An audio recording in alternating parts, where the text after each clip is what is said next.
ਦਵਾਈਆਂ ਦੇ ਦੁਸ਼ਪ੍ਰਭਾਵ side effect ਬਾਰੇ ਗੁਰੂ ਗੋਬਿੰਦ ਸਿੰਘ ਮੈਡੀਕਲ ਕਾਲਜ ਅਤੇ ਹਸਪਤਾਲ ਫਰੀਦਕੋਟ ਦੇ ਵਿੱਚ ਨੈਸ਼ਨਲ ਲੈਵਲ ਤੇ 7 ਰੋਜ਼ਾ ਅਭਿਆਨ ਚਲਾਇਆ ਗਿਆ, ਜਿਸ ਦੇ ਵਿੱਚ ਐਡਵੈਕਸ ਡਰੱਗ ਰਿਐਕਸ਼ਨ ਮੋਨੀਟਰਿੰਗ ਸੈਂਟਰ ਫਾਰਮਾਕੋਲੋਜੀ ਵਿਭਾਗ ਵੱਲੋਂ ਦਵਾਈ ਖਾਣ ਤੋਂ ਬਾਅਦ ਸਰੀਰ ਨੂੰ ਹੋਣ ਵਾਲੇ ਮਾੜੇ ਪ੍ਰਭਾਵਾਂ ਬਾਰੇ ਵਿਚਾਰ ਵਟਾਂਦਰਾ ਕੀਤਾ ਗਿਆ। ਜੇਕਰ ਦਵਾਈ ਖਾਣ ਤੋਂ ਬਾਅਦ ਪੇਟ ਦਰਦ, ਦਸਤ, ਕਬਜ਼, ਉਲਟੀ, ਮੂੰਹ ਦੇ ਵਿੱਚ ਛਾਲੇ ਹੋਣਾ, ਚਮੜੀ ਤੇ ਖਾਜ ਹੋਣਾ, ਚਮੜੀ ਤੇ ਦਾਣੇ ਹੋਣਾ ਜਾਂ ਸੋਜ ਹੋਣਾ, ਵਾਲ ਝੜਨਾ, ਚੱਕਰ ਆਉਣਾ, ਬੇਹੋਸ਼ ਹੋਣਾ, ਸਾਹ ਫੁੱਲਣਾ, ਲੀਵਰ ਵਿੱਚ ਸੋਜ, ਪੀਲੀਆ, ਖੂਨ ਘਟਣਾ, ਮਾਸਪੇਸ਼ੀਆਂ ਦੇ ਵਿੱਚ ਸੋਜ, ਖਿੱਚ, ਪਿਸ਼ਾਬ ਘੱਟ ਆਉਣਾ ਜਾਂ ਵੱਧ ਆਉਣਾ, ਸਿਰ ਦਰਦ ਹੋਣਾ, ਬੁਖਾਰ ਹੋਣਾ ਜਾਂ ਕਮਜ਼ੋਰੀ, ਕੰਬਣੀ, ਥਕਾਵਟ ਅਤੇ ਘਬਰਾਹਟ ਹੋਣ ਤੇ ਤੁਹਾਡੇ ਸਰੀਰ ਨੂੰ ਦਵਾਈ ਲੈਣ ਤੋਂ ਬਾਅਦ ਮਾੜੇ ਪ੍ਰਭਾਵ ਹੋ ਸਕਦੇ ਹਨ। ਇਸ ਚਲਾਏ ਗਏ ਅਭਿਆਨ ਦੇ ਵਿੱਚ ਜ਼ਿਲ੍ਹਾ ਫਰੀਦਕੋਟ ਦੀ adverse drug reaction monitoring centre ਦੀ ਟੀਮ ਵੱਲੋਂ ਆਪਣੇ ਡਾਕਟਰ ਸਾਹਿਬਾਨਾਂ ਅਤੇ ਟੋਲ ਫ੍ਰੀ ਨੰਬਰ ਜਾਰੀ ਕੀਤੇ ਗਏ ਹਨ।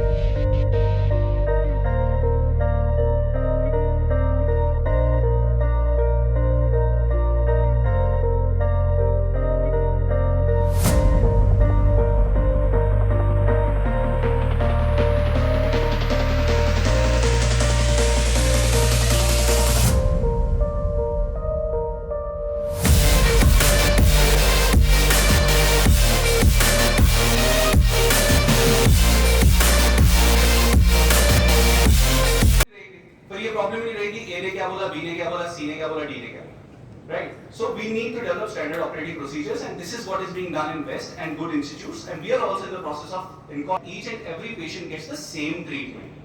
It may be offered differently. Each and every patient will not. Say for example, a patient of diarrhea comes to you, हर किसी को हमने IV fluid नहीं लगाना. So there should be a clear cut indication कब लगाना, right? So that is why WHO algorithms of Plan ABC. Then we have to help the health workers to stay updated on the क्या है कि we have to keep on doing these programs, and I always believe in programs which are done on. Then we have to use and avail the facility of important.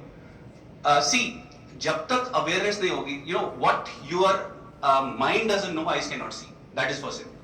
So जब तुम्हें चीज पता, so in order to simplify the things, I have tried to incorporate 5 case scenarios. They'll be very good, and these are real life cases. First case. So we had a 2 months old infant. ध्यान से सुनना, ध्यान से देखना, आपके लिए भी question है. So who had a febrile prescribed syrup paracetamol. Now see, paracetamol we wrote down syrup metacin 120 milligram. We had written this, ठीक है? And we told him he can, the patient can repeat, the mother can repeat the drug every 4 hours. Okay? यही करते हैं. And in addition we gave cefixime for underlying infection, right? So child came to ER after 48 hours in a sick condition with abdominal distension, vomiting, joint out of proportion. So it was a febrile illness, some infection. तो ऐसा क्या हो गया इसको यार? What happened? So is this a worsening sepsis? We were not able to recognize it. Overdose. So the problem is that the paracetamol is available in different strengths, different formulation, different brands, right? So if you see, this is the Metacin drops, Calpol, T98, Dolo, and antibiotic for him. So what we did, we tried to give him NAC, stabilizing support, no response, ultimately had to refer for hepatic transplantation. So this is a patient based on my previous institute's practice in GMC Jammu. So this is in front of me, this case happened. So what is the message from and pharmacology department for this awareness program, and very well presentation by Dr. Varun. Now coming on to cutaneous part of adverse drug reaction, that is cutaneous adverse drug reactions. So definition, more precise definitions already has been given or will be given by the pharmacology department. And Dr. Rajiv Sharma to present a memento to our esteemed speakers. Pharmacovigilance, which is a national program. This national program we are conducting under the guidance of the Indian Pharmacopoeia Commission. So today we have lectures from the different fields. From the Jason Dr. Kiranjit has told us about the resistance among tuberculosis patients, and Dr. Sumit Kumar has given a brief topic presentation regarding the continuous manifestation of the drugs. We have a wonderful lecture from Dr. Varun Kaur. He has talked about some case discussion about how the companies give a misconception to the patient regarding it. And we also have a lecture from Dr. Swati from Secretary Department. Now I am giving the introductory speech. Today we have gathered to celebrate the Pharmacovigilance Week that began on 17th September 2022. The Pharmacovigilance Program of India is a national program that works under the umbrella of Indian Pharmacopoeia Commission. Under this national program, we are detecting and evaluating pharmacovigilance is encouraging reporting of adverse drug reaction by the patient, as we are to take care of patients on all aspects relating to diagnosing, treating, and also looking after the negative and positive effect of the medicines and medical products during treatment. Recently, we have seen that cluster adverse events have been noticed by the doctors of the PGI Chandigarh. This become possible only with the keen observation shown by our healthcare professionals, including doctors, nursing sisters that are working in the COVID ward. Our adverse drug monitoring ਜਿਹੜਾ ਅੱਜ ਦਾ programme ਹੈਗਾ ਸੀ ਆ ਹੈਗਾ ਦਵਾਈਆਂ ਦੇ ਬੁਰੇ ਪ੍ਰਭਾਵ ਬਾਰੇ। ਤੇ ਸਾਨੂੰ ਪਤਾ ਹੈ ਜਿਹੜਾ ਹਰ ਦਵਾਈ ਜਿਹੜੀ ਹੈਗੀ ਹੈ ਉਹਦਾ ਕੋਈ ਨਾ ਕੋਈ ਨੁਕਸਾਨ ਹੁੰਦਾ ਹੈ, ਪਰ ਇਹ ਨੁਕਸਾਨ ਅਗਰ ਸਮੇਂ ਸਿਰ ਪਤਾ ਚੱਲ ਜੇ ਤਾਂ ਉਸ ਤੋਂ ਬਾਅਦ ਅਸੀਂ ਨਾ ਜਾਨਲੇਵਾ ਜਿਹੜੀ ਜ਼ਿਆਦਾ ਸੀਰੀਅਸ ਇਫੈਕਟ ਹੁੰਦੇ ਨੇ ਉਹ ਰੋਕ ਸਕਦੇ ਹਾਂ।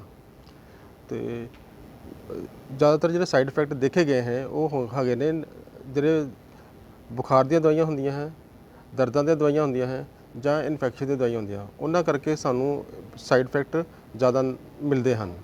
ਤੇ ਇਹ ਸਾਈਡ ਇਫੈਕਟ ਜਿਹੜੇ ਹੈਗੇ ਨੇ ਇਹਨਾਂ ਨੂੰ ਅਸੀਂ ਅਗਰ ਦਵਾਈ ਸਹੀ ਢੰਗ ਨਾਲ ਕਰ ਲਈਏ ਤਾਂ ਉਹਨਾਂ ਤੋਂ ਆਪਾਂ ਬਚ ਸਕਦੇ ਹਾਂ। ਜਿਵੇਂ ਕਿ ਦਰਦਾਂ ਦੀਆਂ ਦਵਾਈਆਂ ਹੈਗੀਆਂ ਉਹ ਖਾਣਾ ਖਾਣ ਤੋਂ ਬਾਅਦ ਲੈਣੀ ਚਾਹੀਦੀਆਂ। ਅਗਰ ਉਹ ਦਵਾਈ ਖਾਲੀ ਪੇਟ ਲਵਾਂਗੇ ਤਾਂ ਉਹਦੇ ਕਰਕੇ ਜਿਹੜੀ ਉਲਟੀਆਂ ਹੈਗੀਆਂ ਉਹ ਆਉਣੀ ਸ਼ੁਰੂ ਹੋ ਸਕਦੀਆਂ, ਇਵਨ ਕਿ ਖੂਨ ਦੀਆਂ ਉਲਟੀਆਂ ਵੀ ਆ ਸਕਦੀਆਂ ਨੇ। ਤੇ ਜਿਹੜੀ ਐਂਟੀਬਾਇਓਟਿਕਸ ਹੈ ਉਹ ਵੀ ਡਾਕਟਰ ਤੋਂ ਬਿਨਾਂ ਪੁੱਛੇ ਦਵਾਈ ਨਹੀਂ ਖਾਣੀ ਹੈਗੀ। ਤੇ ਜੇ ਇਹੀ ਦੋ ਦਵਾਈਆਂ ਹੈਗੀਆਂ ਜਿਹੜੀਆਂ ਸਭ ਤੋਂ ਜ਼ਿਆਦਾ ਨੁਕਸਾਨ ਕਰਦੀਆਂ ਹੈਗੀਆਂ, ਜੇ ਇਹ ਦਵਾਈਆਂ ਆਪਾਂ ਆਪਣੀ ਮਰਜ਼ੀ ਨਾਲ ਖਾਂਦੇ ਹਾਂ ਜਾਂ ਬਿਨਾਂ ਡਾਕਟਰ ਤੋਂ ਪੁੱਛਿਆ ਦਵਾਈਆਂ ਲਗਾਤਾਰ ਲਈ ਜਾਂਦੇ ਹਾਂ। ਤੇ ਸਾਡਾ ਮੈਸੇਜ ਇਹ ਕਿ ਅਗਰ ਜਿਹੜੀ ਦਵਾਈ ਖਾਣੀ ਹੈਗੀ ਹੈ ਉਹ ਡਾਕਟਰ ਤੋਂ ਬਿਨਾਂ ਪੁੱਛੇ ਨਹੀਂ ਖਾਣੀ। ਜਿਹੜੇ ਟਾਈਮ ਉਹਨੇ ਦੱਸਿਆ ਹੈਗਾ ਉਦੋਂ ਹੀ ਦਵਾਈ ਖਾਣੀ ਹੈਗੀ ਹੈ, ਆਪਣੀ ਮਰਜ਼ੀ ਨਾਲ ਨਹੀਂ ਖਾਣੀ। ਡਾਕਟਰ ਸਾਹਿਬ ਜਿਹੜਾ ਤੁਹਾਡੇ ਵੱਲੋਂ ਜਾਗਰੂਕਤਾ ਅਭਿਆਨ ਚਲਾਇਆ ਗਿਆ ਇਹ ਕਿੰਨੇ ਦਿਨ ਚੱਲੂਗਾ ਔਰ ਕਿਹੜੀ ਜਗ੍ਹਾ ਤੇ ਹੋਊਗਾ? ਇਹ ਜਾਗਰੂਕਤਾ ਅਭਿਆਨ ਹੈਗਾ ਜੋ ਹੈ ਉਹ 7 ਦਿਨ ਚੱਲੇਗਾ। ਇਹ ਜਾਗਰੂਕਤਾ ਅਭਿਆਨ 17 ਤਰੀਕ ਨੂੰ ਸ਼ੁਰੂ ਹੋਇਆ ਸੀ। ਇਹਦਾ ਸਭ ਤੋਂ ਪਹਿਲਾ ਜਿਹੜਾ ਲੈਕਚਰ ਹੈਗਾ ਸੀ ਉਹ ਅਸੀਂ ਯੂਨੀਵਰਸਿਟੀ ਕਾਲਜ ਆਫ ਨਰਸਿੰਗ ਵਿੱਚ ਦਿੱਤਾ ਸੀ, ਜਿਹਦੇ ਵਿੱਚ BSc MSc ਦੇ ਵਿਦਿਆਰਥੀਆਂ ਅਤੇ ਉਹਨਾਂ ਦੇ ਫੈਕਲਟੀ ਮੈਂਬਰਾਂ ਨੂੰ ਅਸੀਂ ਇੱਕ ਲੈਕਚਰ ਦਿੱਤਾ ਸੀ, ਸਾਥ ਨੂੰ ਉਹਨਾਂ ਦੀ ਹੈਂਡ ਔਨ ਟ੍ਰੇਨਿੰਗ ਕੀਤੀ ਸੀ ਕਿ ਜਿਹੜੇ ਦਵਾਈਆਂ ਦੇ ਸਾਈਡ ਇਫੈਕਟ ਆਉਂਦੇ ਹਨ ਉਹ ਤੁਸੀਂ ਇੱਕ PDF ਫਾਰਮ ਹੈ ਜੋ ਤੁਸੀਂ ਫਿਲ ਕਰਕੇ ਗੁਰੂ ਗੋਬਿੰਦ ਸਿੰਘ ਮੈਡੀਕਲ ਕਾਲਜ ਦੇ ਹਸਪਤਾਲ ਦੇ ਐਡਵਾਂਸ ਡਰਗ ਮੋਨੀਟਰਿੰਗ ਸੈਂਟਰ ਨੂੰ ਦੇਣੇ ਹੈ ਜਾਂ ਆਪਣੇ ਡਾਕਟਰ ਨਾਲ ਗੱਲਬਾਤ ਕਰਕੇ ਇਸ ਸਾਈਡ ਇਫੈਕਟ ਬਾਰੇ ਦੱਸਣਾ ਹੈ।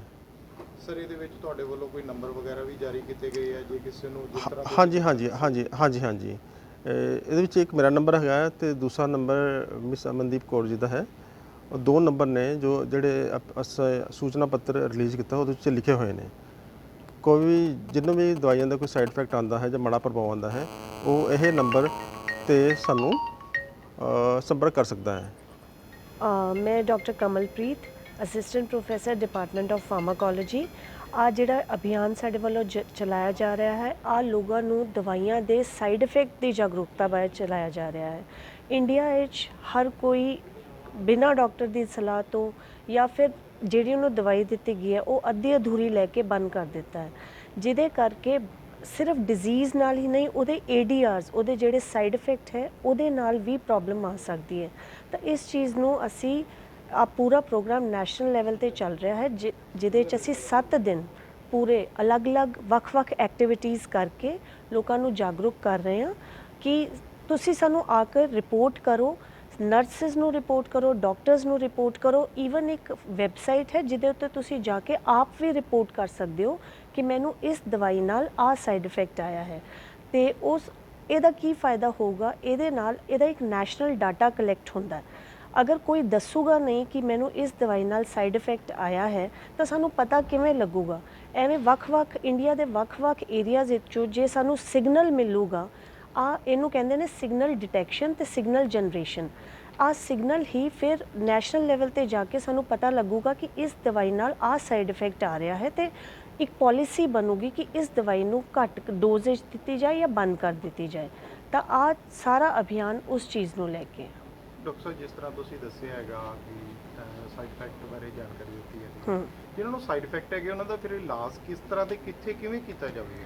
ਦੇਖੋ, ਸਾਈਡ ਇਫੈਕਟ ਦਾ ਇਲਾਜ 2-3 ਤਰੀਕਿਆਂ ਨਾਲ ਕੀਤਾ ਜਾ ਸਕਦਾ ਹੈ। ਸਭ ਤੋਂ ਪਹਿਲੇ ਤਾਂ ਸਾਈਡ ਇਫੈਕਟ ਲਿਆਉਣ ਵਾਲੀ ਡਰੱਗ ਦਾ ਪਤਾ ਕਰਨਾ, ਪਹਿਲੀ ਗੱਲ ਕਿ ਆਹ ਵਾਲੀ ਡਰੱਗ ਨਾਲ ਸਾਈਡ ਇਫੈਕਟ ਆ ਰਿਹਾ, ਜਾਂ ਤਾਂ ਉਹਦੀ ਡੋਜ਼ ਘੱਟ ਕਰੋ ਜਾਂ ਉਸ ਡਰੱਗ ਨੂੰ ਬੰਦ ਕਰੋ। ਲੇਕਿਨ ਡਰੱਗ ਨੂੰ ਬੰਦ ਕਰਨਾ ਉਹਦਾ ਇਲਾਜ ਨਹੀਂ ਹੈ, ਉਹਦੀ ਜਗ੍ਹਾ ਕੋਈ ਇਹੋ ਜਿਹੀ ਡਰੱਗ ਇੰਟਰੋਡਿਊਸ ਕਰੋ ਜਿਹਦਾ ਸਾਈਡ ਇਫੈਕਟ ਘੱਟ ਹੈ। ਤਾਂ ਮਤਲਬ ਸਾਡਾ ਏਮ ਕੀ ਹੈ, ਪੇਸ਼ੈਂਟ ਨੂੰ ਇੱਕ ਕੰਪਲੀਟ ਥੈਰੇਪੀ ਦੇਣਾ, ਇੱਕ ਇਫੈਕਟਿਵ ਥੈਰੇਪੀ ਦੇਣਾ with less of side effects, ਬਹੁਤ ਘੱਟ ਸਾਈਡ ਇਫੈਕਟਸ ਨਾਲ, ਤਾਂ ਕਿ ਉਹਦੀ ਬਿਮਾਰੀ ਦਾ ਇਲਾਜ ਇੱਕ ਅੱਛੇ ਤਰੀਕੇ ਨਾਲ ਕੀਤਾ ਜਾ ਸਕੇ। ਅੱਜ ਇੱਥੇ ਫਾਰਮਾਕੋਵਿਜੀਲੈਂਸ ਤੇ ਫੰਕਸ਼ਨ ਕਰਵਾਇਆ ਜਾ ਰਿਹਾ ਹੈ। ਡਾਕਟਰ ਰਾਜ ਕੁਮਾਰ ਫਾਰਮਾਕੋਲੋਜੀ ਦੇ ਮੁਖੀ, ਉਹਨਾਂ ਨੇ ਇਹ ਪ੍ਰੋਗਰਾਮ ਬਹੁਤ ਹੀ ਵਧੀਆ ਤਰ੍ਹਾਂ ਆਯੋਜਿਤ ਕੀਤਾ ਹੈ ਔਰ ਇਸ ਤੇ ਮੈਂ ਐਚਓਡੀ ਛਾਤੀ ਤੇ TB ਰੋਗ ਵਿਭਾਗ ਤੋਂ ਮੈਨੂੰ ਇੱਥੇ ਇੱਕ ਲੈਕਚਰ ਲਈ ਬੁਲਾਇਆ ਗਿਆ ਸੀਗਾ। ਮੇਰੇ ਲੈਕਚਰ ਦਾ ਟੌਪਿਕ ਸੀਗਾ ਡਰੱਗ ਰੈਜ਼ਿਸਟੈਂਸ ਇਨ ਟੂਬਰਕਲੋਸਿਸ ਪੇਸ਼ੈਂਟਸ। ਸਾਡੇ ਐਕਚੁਅਲੀ ਜਿਹੜੇ TB ਹੈ ਉਹਦੇ 'ਚ MDR TB, ਜਿਹੜਾ ਕਿ ਆਮ ਦਵਾਈਆਂ ਜਿੱਥੇ ਕਿ ਅਸਰ ਨਹੀਂ ਕਰਦੀਆਂ, ਉਹਨੂੰ MDR TB ਕਿਹਾ ਜਾਂਦਾ ਹੈ। ਇਹ ਦਿਨ ਬ ਦਿਨ ਇਹ ਵੱਧਦੀ ਜਾ ਰਹੀ ਹੈ ਔਰ ਇਹ ਬਹੁਤ ਹੀ ਖਤਰਨਾਕ ਸਿਚੁਏਸ਼ਨ ਪੈਦਾ ਹੋ ਰਹੀ ਹੈ ਜਿਸ ਦੇ ਵਿੱਚ ਆਮ ਦਵਾਈਆਂ ਜਿਹੜੀਆਂ TB ਦੀਆਂ ਅਸਰ ਨਹੀਂ ਕਰ ਰਹੀਆਂ। ਇਸ ਦੇ ਬਹੁਤ ਸਾਰੇ ਕਾਰਨ ਹਨ ਔਰ ਕੁਝ ਕਾਰਨ ਤਾਂ ਪੇਸ਼ੈਂਟ ਦੇ ਰਿਲੇਟਡ ਹਨ, ਕੁਝ ਕਾਰਨ ਜਿਹੜੇ ਹੈ ਡਾਕਟਰ ਦੇ ਰਿਲੇਟਡ ਹਨ, ਕੁਝ ਹੈਲਥ ਪ੍ਰੋਵਾਈਡਰਸ ਦੇ ਅਤੇ ਕੁਝ ਪ੍ਰੋਗਰਾਮ ਰਿਲੇਟਡ ਕਾਰਨ ਹਨ।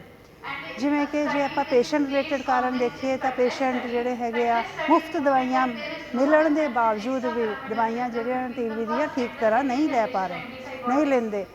ਉਹਨਾਂ ਨੂੰ ਬਾਰ-ਬਾਰ ਸਮਝਾਉਣ 'ਤੇ ਵੀ ਉਹ ਕਾਫੀ ਕਾਰਨਾਂ ਕਰਕੇ ਜਿਹੜੇ ਦਵਾਈਆਂ ਛੱਡ ਦਿੰਦੇ ਆ ਔਰ ਇਸ ਦਾ ਇੱਕ ਵੱਡਾ ਕਾਰਨ ਨਸ਼ੇ ਕਰਨਾ ਵੀ ਹੈ। ਨਸ਼ਿਆਂ ਕਰਕੇ ਉਹ ਆਪਣੀ ਦਵਾਈਆਂ ਵੱਲ ਬਿਲਕੁਲ ਧਿਆਨ ਨਹੀਂ ਦਿੰਦੇ ਅਤੇ ਆਪਣੀ ਦਵਾਈਆਂ ਛੱਡ ਜਾਂਦੇ ਹਨ। ਦੂਜੀ ਗੱਲ, ਮੈਂ ਡਾਕਟਰਾਂ ਦੀ ਗੱਲ ਕਰਾਂ ਤੇ ਆਪਣੇ ਇੰਡੀਆ ਵਰਗੀ ਕੰਟਰੀ 'ਚ registered non registered medical practitioner ਵੀ ਕਾਫੀ ਹਨ ਜੋ ਕਿ ਦਵਾਈਆਂ ਪ੍ਰਸਕ੍ਰਾਈਬ ਕਰਦੇ ਹਨ। ਉਹਨਾਂ ਨੂੰ ਪ੍ਰੋਪਰ TB ਦੀ ਪ੍ਰੋਪਰ ਦਵਾਈਆਂ ਦੀ ਡੋਜ਼ ਵਗੈਰਾ ਜਾਂ ਕੰਬੀਨੇਸ਼ਨ ਨਹੀਂ ਪਤਾ ਹੁੰਦੇ ਔਰ ਉਹ ਅੰਡਰ ਡੋਜ਼ ਪ੍ਰਸਕ੍ਰਾਈਬ ਕਰ ਦਿੰਦੇ ਹਨ। ਕੁਛ ਗਲਤ ਪ੍ਰਸਕ੍ਰਿਪਸ਼ਨਸ ਕਰਦੇ ਹਨ ਜਿਸ ਕਰਕੇ ਪੇਸ਼ੈਂਟ ਦੀ ਜਿਹੜੇ ਆਮ ਦਵਾਈਆਂ ਅਸਰ ਕਰਨੀਆਂ ਬੰਦ ਹੋ ਜਾਂਦੀਆਂ ਹਨ। ਕੁਛ ਇੱਕ ਫੰਡਿੰਗ ਪ੍ਰੋਬਲਮਸ ਵੀ ਹੈ। ਕਈ ਵਾਰ ਗੌਰਮੈਂਟ ਵੱਲੋਂ ਪਿੱਛੋਂ ਜਿਹੜੀਆਂ ਦਵਾਈਆਂ ਉਹਦੀ ਸਪਲਾਈ ਵਿੱਚ ਕਿਸੇ ਨਾ ਕਿਸੇ ਕਾਰਨ, ਫੰਡਸ ਦੀ ਕਮੀ ਕਾਰਨ ਉਹ ਇੱਕ ਸਪਲਾਈ ਲਗਾਤਾਰ ਨਹੀਂ ਆਉਂਦੀ, ਜਿਸ ਕਰਕੇ ਡਰੱਗ ਰੈਜ਼ਿਸਟੈਂਟ TB ਦੀ ਵੱਧਦੀ ਜਾ ਰਹੀ ਹੈ।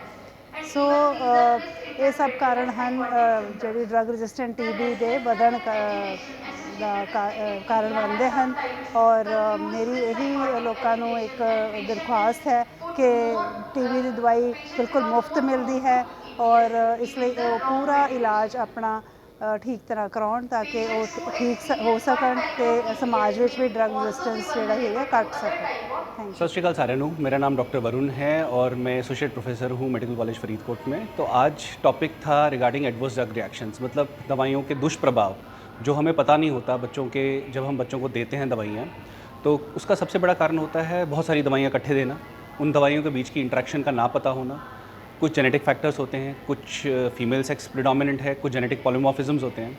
बट एक सबसे बड़ा कारण है कि हमारी जो फार्मासिस्ट हैं और जो डॉक्टर्स हैं उनको उन दवाइयों के साइड इफ़ेक्ट्स के बारे में पता ही ना होना।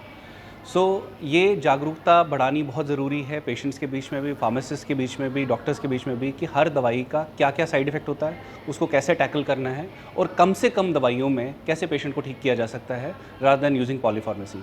सो बहुत सारी पद्धतियाँ, चाहे वो एलोपैथी है, आयुर्वेद है, होम्योपैथ है, सब मिला के एक खिचड़ी सी बन जाती है। सो पेशेंट्स को भी ये चाहिए कि वो एक पद्धति को ही फॉलो करें, चाहे जिसमें उनका विश्वास है, तो पॉलीफार्मेसी को अवॉइड करें। सो उससे उनके साइड इफ़ेक्ट होने के चांसेस कम होते हैं और बच्चे तंदुरुस्त रह सकते हैं। सो हमने देखने में आया है कि बहुत सारी ऐसी दवाइयाँ होती हैं जिनके स्ट्रेंथ्स डिफरेंट होती हैं, जिनका एक ही फॉर्मुलेशन डिफरेंट तरीके के ड्रॉप्स में है, सिरप में है, सिरप में भी डिफरेंट तरह की फॉर्मुलेशन है, तो पेशेंट को इस चीज़ का कोई अंदाज़ा नहीं होता, तो वो दवाइयाँ का डोज ज़्यादा हो जाती है जिसके कारण से साइड इफ़ेक्ट हो जाती है। वो बोलते हैं ना कि जो एक विष होता है, अगर वो कम मात्रा में लिया जाए तो वो कभी कभी दवाई का भी काम कर जाता है, बट दवाई भी अगर ज़्यादा मात्रा में ली जाए तो विष का काम करती है। सो यहाँ पे हम सबको इस चीज़ के लिए जागरूकता बढ़ाने की ज़रूरत है और आहिस्ता आहिस्ता लोगों में भी जागृति आएगी, डॉक्टर्स में भी जागृति आएगी और दवाइयों के साइड इफ़ेक्ट्स कम होते जाएंगे। Thank you.